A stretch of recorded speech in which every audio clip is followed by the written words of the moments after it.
Hello again.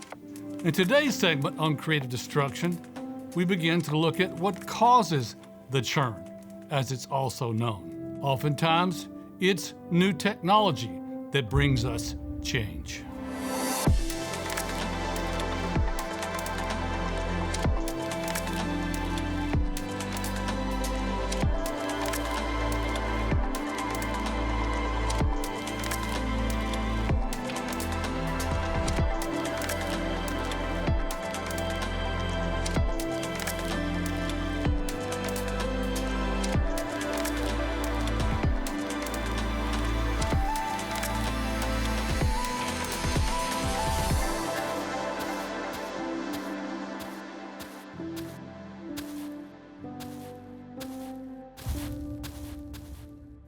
At one time, we thawed ice out of frozen lakes and shipped it to big ice houses, which tried to keep it until late summer so that we could still have ice when it's hot outside.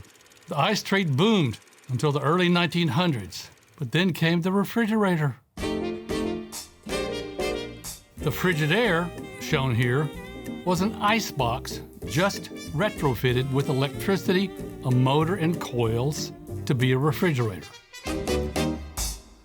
Check out this machine.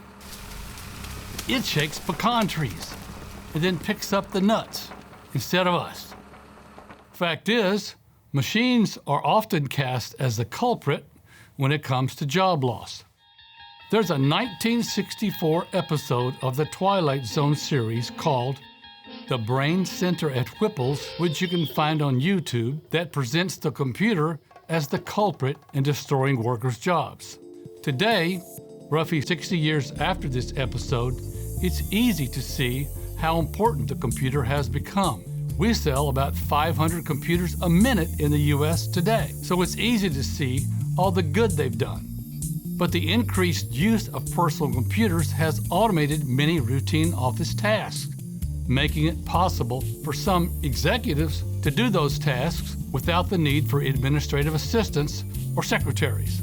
From the year 2000 to 2020, there was a 40% decline in these jobs, mostly held by women.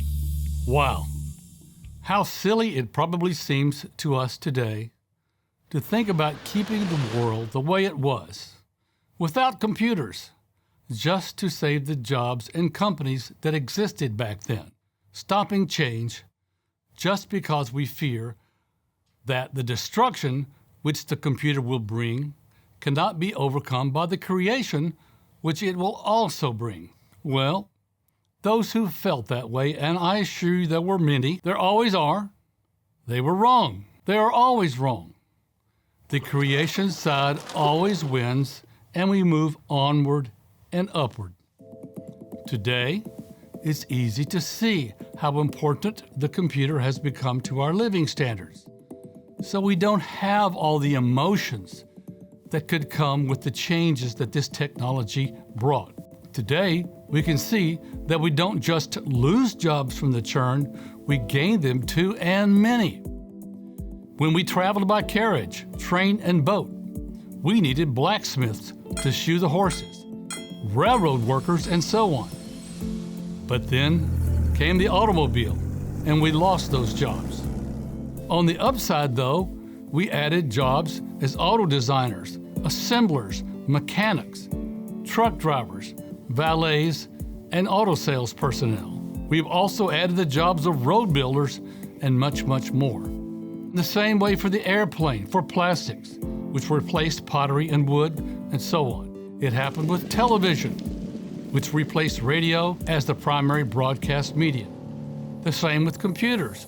Job destruction, yes, perhaps a lot at first, but even more jobs came later as the economy reconfigured itself to take advantage of the new and better technology that improved our lives. That's what Amazon has been doing, right? New and improved automatically also brings us old and obsolete. New innovations are the primary agent of change. These old metal hotel keys were very expensive to manage. The hotel had to change the lock. You're supposed to anyway, if somebody takes the key, because when the next person takes that room, the previous guest could go into the room and rob them. So the hotel back then was supposed to rekey the lock. That cost about $25. These VIN keys are only about 7 cents, and you can even reuse them. Some hotels are even using a newer technology today, a smartphone app that allows you to use a signature key provided by the hotel. It works using near-field capability on your phone to open your room door. New innovations are the primary agent of change.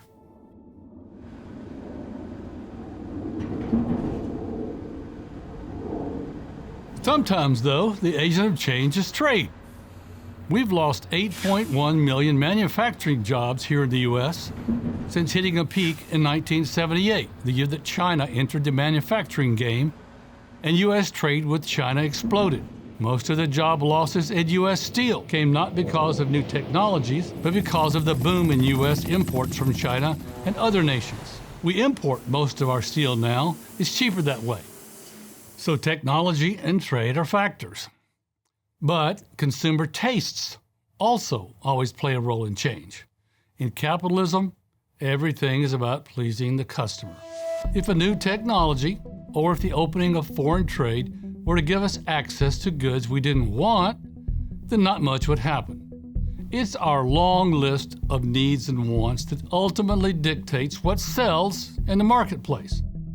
Mainframe computer sales peaked in 1973, the year after the microprocessor was invented and personal computers became available.